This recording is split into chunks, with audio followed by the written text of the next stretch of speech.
동산교회 시간. 이 시간 말씀에는 물된 동산교회 담임 조병선 목사님입니다.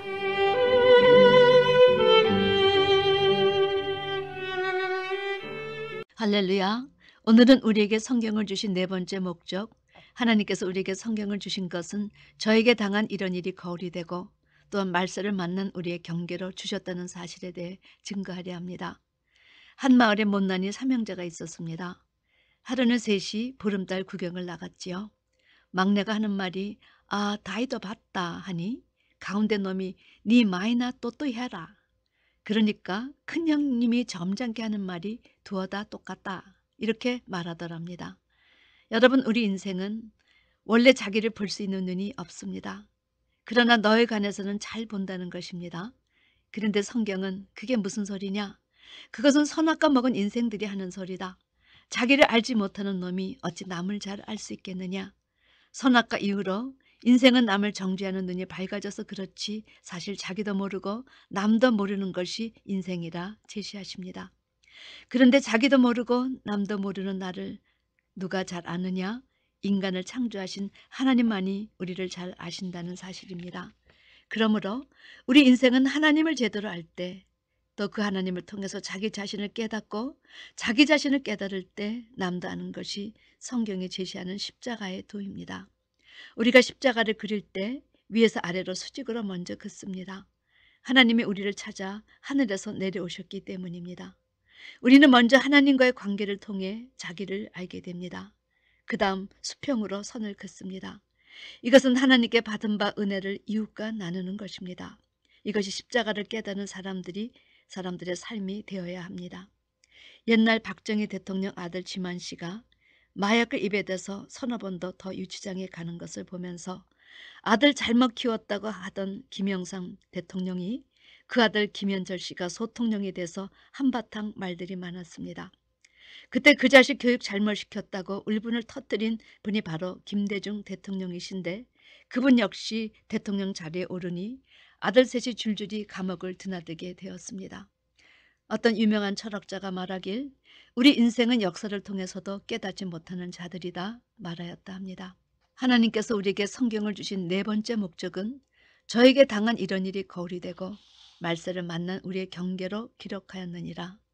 여러분, 하나님은 두 가지 목적에 의해서 첫째, 저희가 당한 이런 일이 너에게 거울이 되고 둘째, 말세를 만난 우리의 경계로 이 성경책을 주셨다고 하십니다.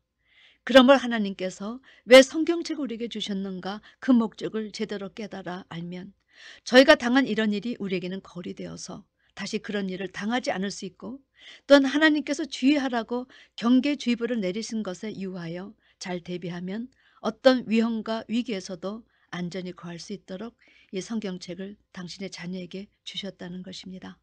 얼마나 고마우신 배려와 자비의 발로이신지요. 우린 정말 내일도 알 수 없이 살던 자들이었습니다. 이 세상에 돌아가는 역사를 보고도 깨닫지 못해서 수없이 같은 위기를 당하면서도 그래도 여전히 깨달음 없이 살던 자들이 바로 우리들입니다. 하나님께서 아브라함에게 애굽에 내려가지 말라 경고하셨는데 기어코 갔습니다. 그랬더니 하나님께서 개입하셔서 그렇지 아비멜렉에게 사라를 빼앗길 뻔했습니다. 그런데 그 아들 이삭도 똑같은 일을 경험했다는 사실입니다. 아비가 당한 일이 거울이 되고 경계가 되지 않았기 때문입니다. 그런데 여기 저희에게 당한 이런 일이 거울이 되고 해서 저희는 누구를 가리키는 말입니까? 저는 1차적으로는 이스라엘 사람들을 가리키고 2차적으로는 성경에 등장하는 모든 인물들, 특별히 저희가 당한 이런 일이라고 표현하시니 하나님의 말씀을 불순종하다 삶의 위기를 맞거나 그렇게 살다가 멸망할 사람들을 가리키는 것이 아닐까 생각합니다. 그리고 3차적으로는 우리 시대의 사람들도 장래 사람들도 마찬가지입니다. 여러분이 성경을 읽으시고 이것만큼은 내가 꼭 거울을 삼아야겠다. 이것만큼은 내가 명심해서 경계해야겠다 생각해 보신 구절이 있다면 어떤 것이 있을까요? 이제 종말을 사는 우리들은 이 성경을 우리에게 주신 목적을 깨닫고 성경을 찾아 우리 스스로가 거울 삼고 경계 삼을 목록을 만들어야 할 것입니다. 왜냐? 이제 그 무서운 태풍의 바람이 불 것이기 때문입니다. 우리는 동남아에 임했던 쓰나미의 그 무서운 재앙을 보았고 얼마 전 일본에 일어났던 그 무서운 쓰나미 현장을 보았습니다. 사도 요한은 우리에게 장차 불어올 바람은 땅의 사방의 바람이라 제시하십니다. 계시록 7장 1절에 이일 후에 내가 내 전사가 땅 네 모퉁이에 선 것을 보니 땅의 사방의 바람을 붙잡아 바람으로 하여금 땅에나 바다에나 각종 나무에 불지 못하게 하더라. 여러분, 어떤 무서운 태풍보다 더 강한 땅의 내바람이 태풍이 이제 곧 불어올 것이기 때문에 이거 불어오기 전에 우리는 어서 빨리 말씀의 인을 맞아야 합니다.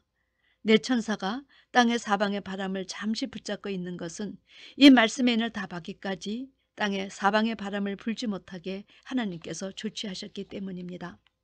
이미 성경은 자고 이래로 창세 이후로 하나님 나라 개국 이래로 이런 두려운 표현으로 얼마큼 무서운 최강의 바람이 불어올 것인가 예언서와 계시록을 통해서 수많은 경계주의보를 내리셨고 수많은 사람들이 반석이 아니라 모래 위에 주초를 잘못 세운 연고로 그 무너짐이 심할 것을 예고하셨습니다.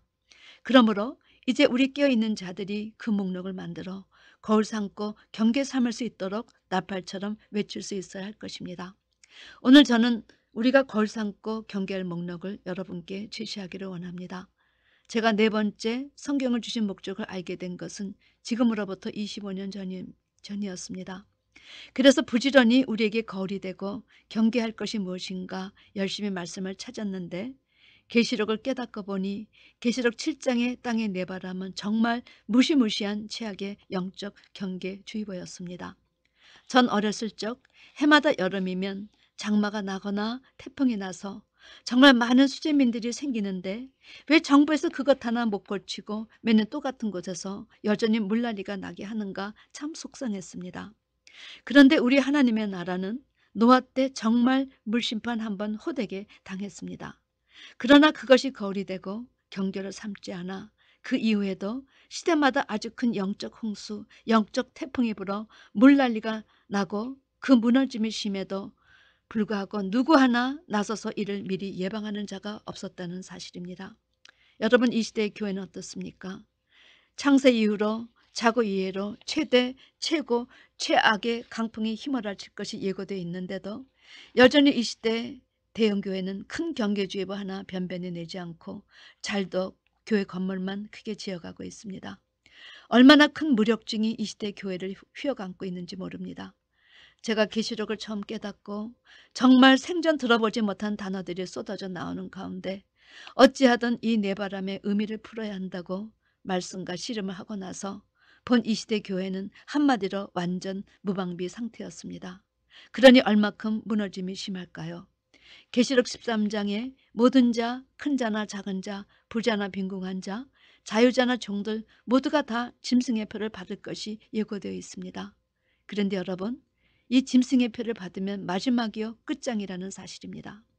그런데 대다수가 이것을 받는다 경고하심에도 불구하고 이것은 정말 보통 심각한 문제가 아닌데 아무리 여기저기 두리번거려도 이 시대를 대표하시는 목사님들 시사성 있는 설교나 하셔도 이런 사실을 나팔불어 외치는 교회는 정말 많지 않다는 것이 이 시대 교회의 현주소입니다. 그것뿐입니까? 그것을 외치는 자를 계시록하는 목사라고 꼬리표를 달아주고 종말론자라고 하고 오히려 정죄합니다.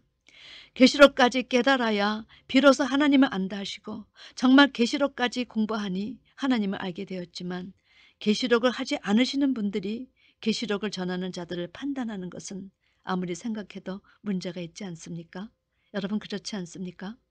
계시록은 성도들에게 주신 책이 아니라 주의 종들에게 성도들에게 알리라고 주신 책이기 때문에 이 시대 목회자들은 누구를 막론하고 다 계시록까지 깨닫는 목자가 되어야 합니다. 그런데 여러분, 계시록에 기록된 단어들이 우리가 다시 거울로 돌아보고 경계해야 할 주제들이라는 사실을 아시는지요? 그것 깨닫고 정말 놀라우신 하나님의 지혜에 제가 얼마나 감동했는지 모릅니다. 첫 번째, 성경적으로 제일 거울이 되고 경계되어야 할 사건은 바로 에덴 동산 선악과 사건입니다. 하나님은 이것을 거울로 삼고 경계로 삼으라고 인간 창조 바로 다음에 일어난 이 사건을 기록해 주셨습니다. 그런데 이것 역시 거울 삼지 않고 경계하지 않아 얼마나 많은 하나님의 자녀들이 여전히 이 사단의 속임에 빠져 선악과를 먹고 죄 속에서 사망 속에서 뒹굴고 있는지요. 제가 연구한 내용 중에서 가장 무서운 피해가 바로 이 선악과 사건이었습니다. 이 선악과 사건은 우리 인생 모두를 죄인으로 만들었고 우리 인생에게 죽음의 판정 선고를 받게 한 정말 최악, 최대의 불행한 사건입니다. 그것뿐입니까? 이 선악과 사건 이후에 죄의 영향력은 생육의 역사에 지대한 영향력을 미치고 수많은 죄인들을 탄생시켰습니다.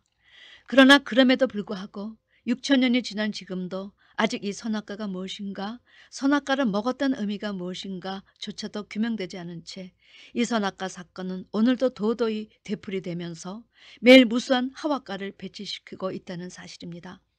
이러한 무지를 깨닫게 해주시느라 우리 주님은 이 땅에 오셨고 선악과를 먹는다는 의미가 무엇인지도 밝혀주셨는데 아직도 거리되지 않고 경계가 되지 않고 있다는 것입니다. 마태복음 7장 1절에서 5절 말씀, 비판을 받지 아니하려거든 비판하지 말라. 너의 비판하는 그 비판으로 너희가 비판을 받을 것이요 너의 헤아리는 그 헤아림으로 너희가 헤아림을 받을 것이니라. 어찌하여 형제의 눈 속에 있는 티는 보고 내 눈 속에 있는 들보는 깨닫지 못하느냐. 보라, 내 눈 속에 들보가 있는데 어찌하여 형제에게 말하기를 나로 내 눈 속에 있는 티를 빼게 하려 하겠느냐. 외식하는 자여, 먼저 내 눈 속에서 들보를 빼어라. 구해야 밝히 보고 형제의 눈 속에 티를 빼리라. 첫째, 선악과를 먹지 말라고 명령하신 것은 아직 너희는 이제 막 생기를 먹은 젖먹이 차원이다. 생명과 먹고 장성해질 때까지는 성곽을 구별할 수 없다. 그러니 선악과 먹지 말고 생명과 먹고 더 자라라. 그래서 못하게 경고하신 것입니다. 그런데 사단이 이들을 유혹하여 먹으라는 생명과는 먹지 못하게 하고 먹지 말라는 선악과를 먹였습니다. 그런데 이 선악과 사건을 거울 삼아 우리가 깨닫고 경계할 것이 무엇입니까? 아담과 그 아내는 이 선악과를 먹고 어떻게 되었습니까? 첫째, 하나님의 진노하심을 받았습니다. 둘째, 영적 죽음을 당했습니다. 셋째, 당신은 내 뼈 중에 뼈요 살 중에 살이라 아내를 자기 분신으로 여겼던 아담이 하나님이 주셔서 나와 함께하는 그 여자 3인칭으로 바뀌어져 부부의 사이에 서로 정죄하는 틈이 생겼습니다. 넷째, 하나님과도 분리되었습니다. 다섯 번째, 무엇보다도 생명의 동산 에덴에서 쫓겨나게 되었습니다. 여섯째, 비참한 삶에 돌입합니다. 일곱째, 이들의 죄는 날개를 달아 곧 무서운 영향력을 발휘하여 후손이 곧 형제 살인이라는 무서운 죄를 양상합니다. 여덟 번째, 결국 이 사건은 부부간의 분리뿐 아니라 형제간의 분리뿐 아니라 이 세상 전부가 서로 죽이고 죽는 분리된 역사가 일어나게 했습니다. 여러분, 이 사건을 통해 우리가 경계할 것이 무엇입니까? 하나님의 사람을 지으시고 제일 먼저 주신 제1호 경계의 주의보 말씀이 무엇입니까? 내 마음을 다스리고 지키랍니다. 다스리고 지키지 않으면 침략할 자가 있다는 것입니다. 지금도 마찬가지입니다. 선악과를 먹이려고 유혹합니다. 여러분이 여러분의 마음을 다스리지 않으면 우리 마음에 들어오는 더러운 영이 있다는 사실을 인지하셔야 합니다. 사단은 하나님의 말씀에 자기 말을 섞어 두려로 아는가 모르는가를 시험하다가 잘 모르면 이건 내 먹잇감이구나 파악한 후에는 완전히 거짓말하여 통째로 삼켜버립니다. 그래서 서서히 독성으로 죽게 합니다. 그러니까 무지하면 당할 수밖에 없다는 사실이 우리가 경계해야 할 제1호 경계의 말씀입니다. 부디 이런 사실을 기억하시고 선과 악을 아는 분은 하나님 한 분이심을 깨닫고 누구도 정죄하지 않고 비판하지 않고 자기의 마음을 다스리고 생명과를 먹고 여러분의 마음을 지키시는 여러분이 되시기를 주님의 이름으로 축원합니다. 아멘.